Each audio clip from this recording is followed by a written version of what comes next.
One. Hello everybody, we're back this week. Your host, Mitchell, from Notorious Radio 718, with a special guest. We got Arthur Butters. Yes. Special guest in the house, guys. My name is Arthur. I'm from Notorious Pulls. I'm going to be Mitch's co-host today. And let's get ready to rock and roll. You ready for that, Mitch? Yeah, I'm ready. So this week we have a really fun segment. We're talking about UFC 275. It's going to be on Saturday, June 11th. And it's 2 title fights and a stacked main card. All right. Let's talk about the main fight. How about that? Let's talk about Glover against Yuri. Or what I say, Yuri all the time. I say Yuri all the time, but now I know it's Yuri. Okay, guys, let's take a look at this. First of all, I want to talk about his age right now, Glover. He's 43 years old, man. He is still a problem at 43 years old. Come on, man. You don't want to mess with that guy. And we got Yuri, who's actually 30 right now. The battle of the reaches. This guy has 76 reach, and this guy has 80. What are you thinking right now? Is this going to be a knockout win? Is somebody going to get knocked the fuck out? Oh, shit! That's my fight, punk!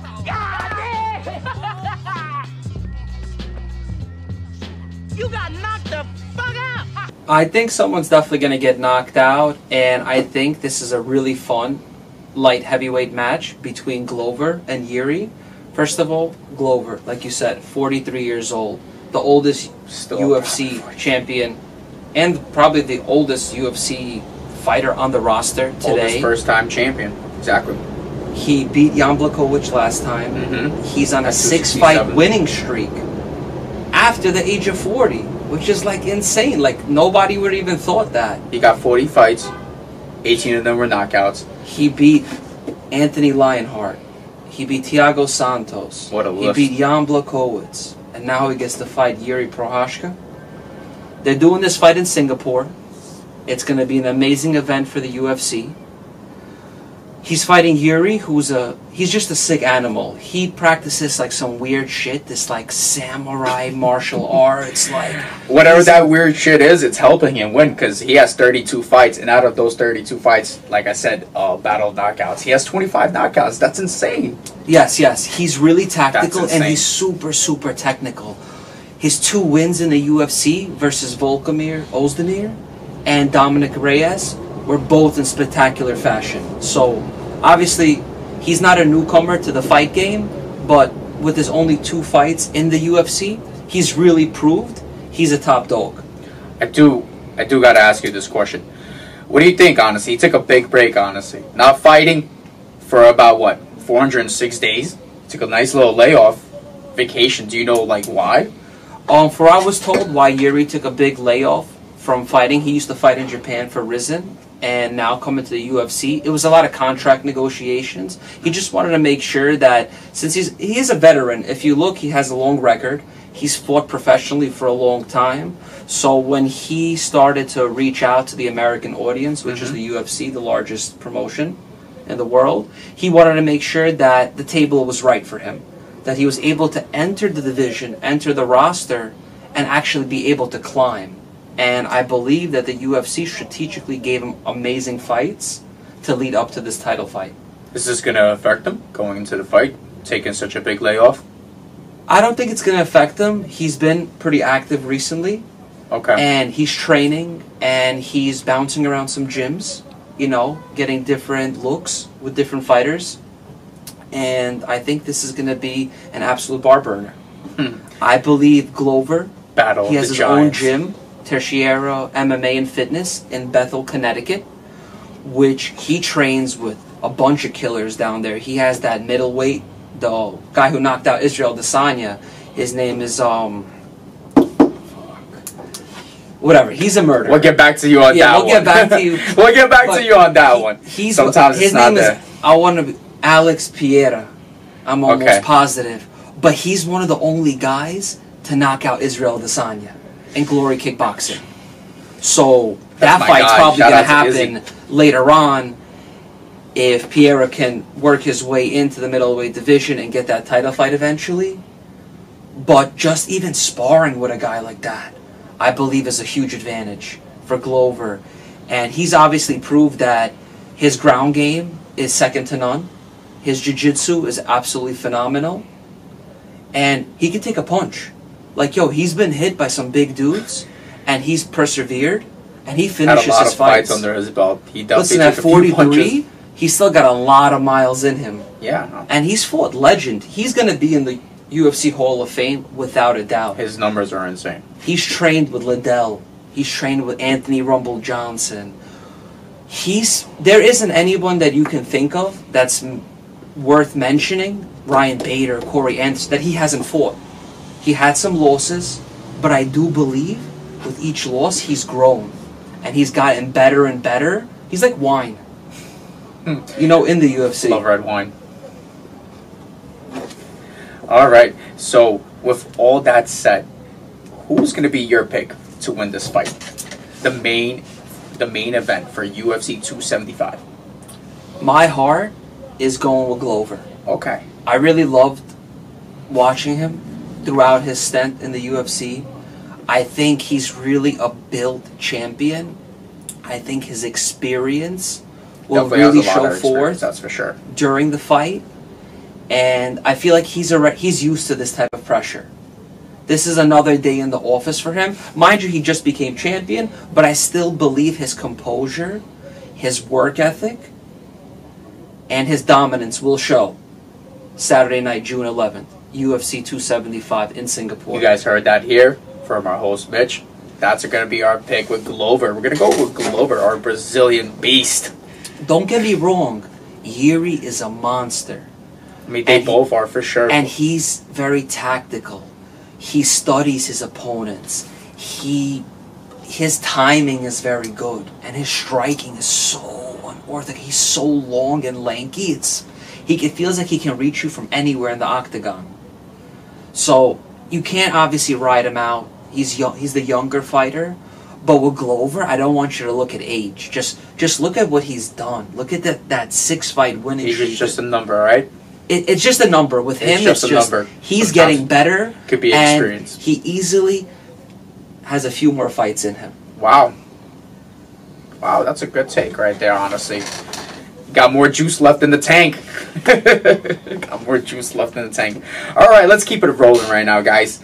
For our next fight, it's going to be a co-headliner. We got Shevchenko versus Santos. Honestly, check these records out. We got Shevchenko 11-2 in the UFC. I got Santos 4-1 in the UFC. So let's talk a little bit about that one. Are you excited for this fight as well, Mitch? I am very excited for that fight with Valentina Shevchenko versus Talia Santos. That fight is really good because Shevchenko has been such a dominant strawweight champion. Dominant. Biggest consecutive wins right now, and then behind her is Santos, so we got the two top.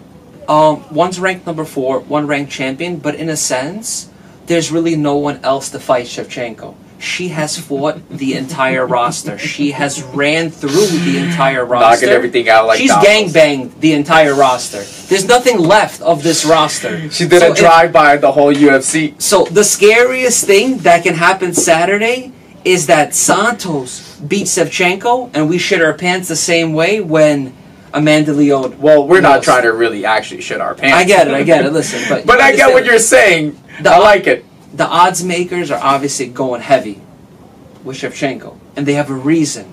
She's a developed champion. Her head coach is also her husband. She's 8-0 since she dropped to the flyweight. You don't understand. Shevchenko in her spare time is like a gun expert. Do you understand? She's a killer. Like that gun tattooed on her side is because she has weapons. She loves she ain't shooting. joking around. She's just a killer inside and outside the ring.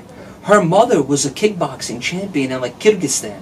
Do you understand what I'm saying? Like her sister's a UFC fighter. In her. I mean, all she knows is fighting. I mean, it's almost not fair for some of these girls to go against her.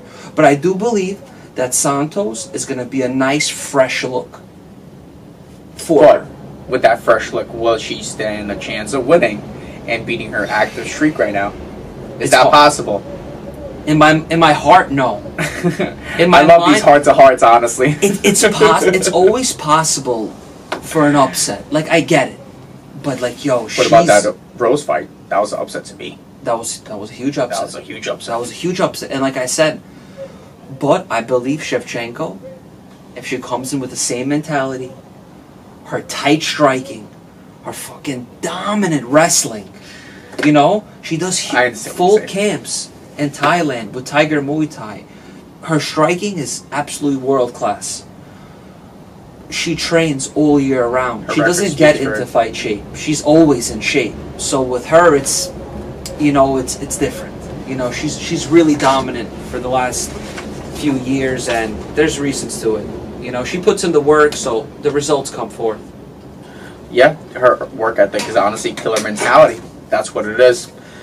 She lives by it, even has that tattoo, like you said. By the way, Mitch, I just hope you know that every single question comes with me plugging in everything into my parlay. So not only are you helping out the viewers who are watching us, guys, make sure you always follow Notorious Radio on YouTube. We go by Notorious Radio 718. Please, YouTube, Instagram. I like that together. Just follow us everywhere. We want you to enjoy the content. We want you to listen, to love us. Comment with us. Tell us what you want to hear. We want to talk about everything with you guys. We'd love to hear your feedback as well. Always give us feedback, please. You want to do it one more time together before we start on to the next fight? Yes. Okay. Guys, please make like, sure you follow, subscribe us on YouTube, Instagram, all platforms. I like it so much. All right. So we got it here. You're obviously choosing Shevchenko. Yeah. Even though they Shevchenko is at a minus 630 favorite. So obviously you're going to have to bet the house to even pay your bills. But there's a reason why she's such a heavy favorite. It's because she's a proven, battle-tested champion. Okay. And I can't tell my viewers to bet against her. It's like betting against Tom Brady. It's like you don't do it. Like, you know, you really don't. You don't want to bet against, you know, Steph Curry. He does. I mean, you get what I'm saying. Unless he's playing the Giants. If you want to, exactly. If you want to, but nobody is gonna expect Talia Santos to pull off the Giants, what the Giants did. That's true.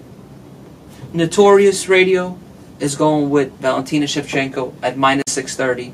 I think it's safe.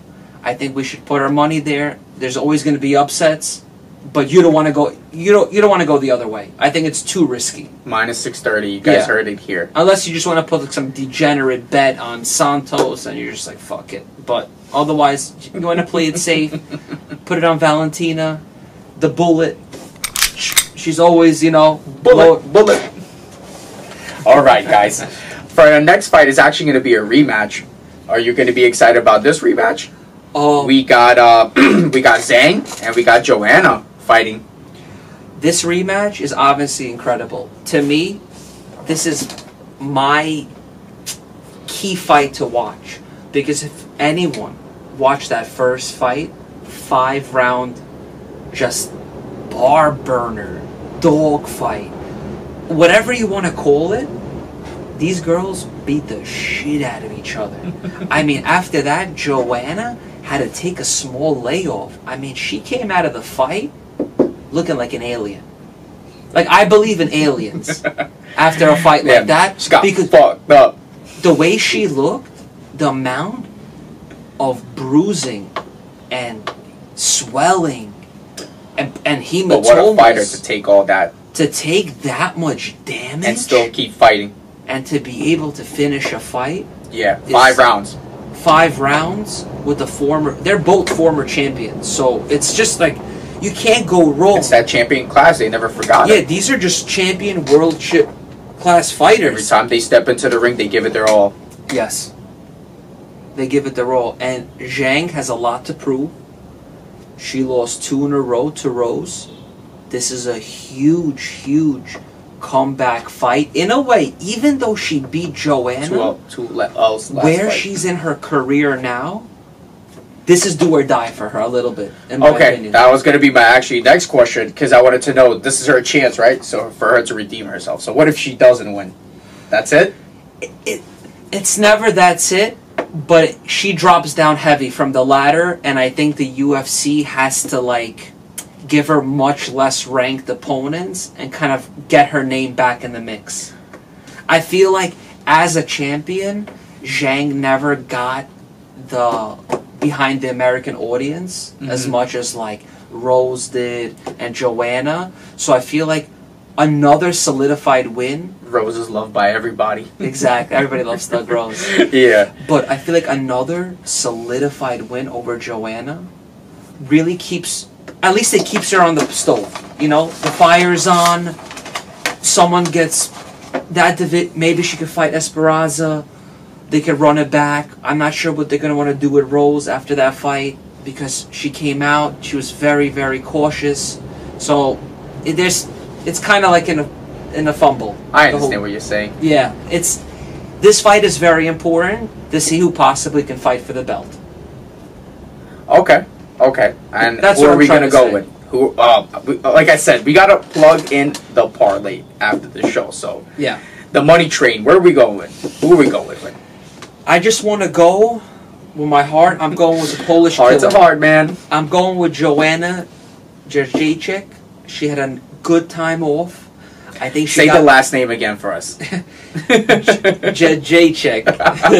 You heard it here, guys. Yeah, so I think Joanna, I'm going to take her this fight. I think she had a good layoff. She had a lot of time to recover. What's her money line looking like? Her money line is plus 135. Okay. And okay. you have Zhang at minus 155. So pretty much they see it as it's going to be a close fight. It's a very close fight. I do want to give the knock to Joanna Okay. this Saturday. The extra And- little. Yeah, just because Zhang has a lot of pressure on this 2-fight losing streak. I do think the crowd will be supporting Zhang. Well, She she's been fighting, and Joanna, honestly, It's speak not about that- days off. Look at that, 826 days. Yeah. Oh, She's my been goodness. off going close to almost 3 years. Phew. What? Okay, I know it's a long time, but I do long believe time. that Joanna is coming into enemy territory with this fight being in Singapore. I do believe Very true. Zhang you got a point will there. have her Pacific, Asian, West Coast fan base behind her. I think her name is much more recognizable on that side of the world, and I do believe. And also, this fight means way more to her than Joanna. oh, Way I mean, more. exactly. But the thing is, this is a little bit get back because the fight was tight last time, and Joanna has for her to even want to take this fight again, just shows that she thinks she has what it takes to win this one back, to chip this one off her shoulder, just to say, listen, we're 1-1. Maybe we'll do a trilogy, depending how this fight ends. You get what I'm saying? I get you, player. I get you. You guys heard it here, guys. Mitch is going with Joanna. Okay. I might honestly think a little different, but I'm never going to go against Money Mitch. Never going against Money Mitch, honestly. I'm not a gambling prophet, but listen, take my analysis. You're not a prophet, but you got facts. That's all that facts matters. are facts, exactly. It's up to you can't to do deny your due facts. diligence. All right. You ready to move on to the next fight, Mitch? Yeah, let's move on to the next one. All right, guys. So for the next fight, we got Manel versus Rogerio, guys. Okay, let's go with our little UFC stats that we got here on the sideline. We got Rogerio here, 5 UFC fights, 2 and 3. He actually has more losses than wins. And then we got Manel, who's just pretty much even, 2 and 2, 4 fights. Both fighters under 10 fights. So I'm guessing this is a little little jump start right here for them. See who wins and goes on to continue on beating up people and winning some cash money. This is a really nice little flyweight fight. Manel is coming off 2 nice knockouts. So I think he's coming with a little flair. He is the favorite in the fight. That means that his first 2 fights he lost. Yes. So he's... Yeah, so he came in. He's coming in really nice on a 2-fight knockout streak. Let's go. Rogerio, I want to consider him just a good fighter on the UFC roster. So this will be a great test for Manel going forward. If he does a nice, great finish off a guy like Manel, I could see him getting a fight with possibly another guy, maybe like Zaruch. I know he lost last week, but he fought someone really hard, like Ode, which he lost. But he can get a nice fight. He can move away. He's already in the top 15 Manel, and he just needs to work his way down to the top 10. Okay.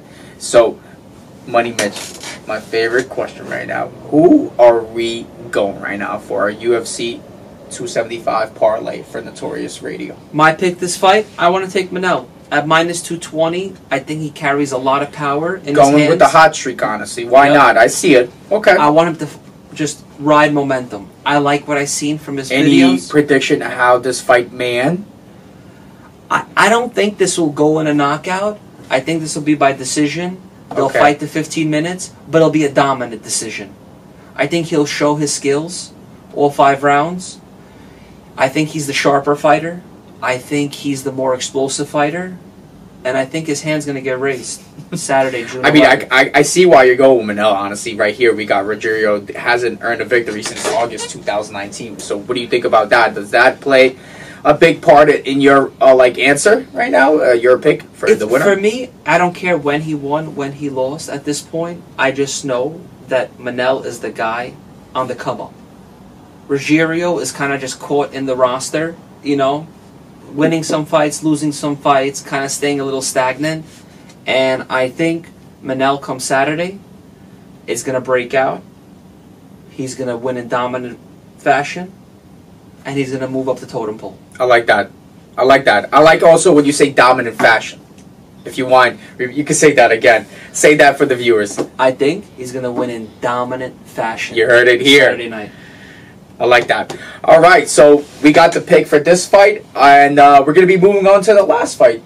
Last fight for UFC 275 is going to be Jack Della versus, we got Ramazan. What do we think about this fight, Mitch? This fight, I think it's really exciting. You have Jack Della, who won really nicely in Dana White's Contender Series, got his contract, won his opening debut fight in the UFC by knockout, and now he gets to fight a really scrappy UFC veteran and Ramzan Emeev. Emeev came into the UFC with a lot of hype. Tremendous prospect. The hype train. He went on a few. He's like 5-2 right now. So the thing is actually 5-2. He's 5-2 in the UFC, which I think is good. He's had some losses. He's 4-2 since he dropped to the UFC welterweight division. So you're absolutely right about that. And I think this is a very good test for Jack. As a second fight, I think this is a huge step up. He lost his first fight?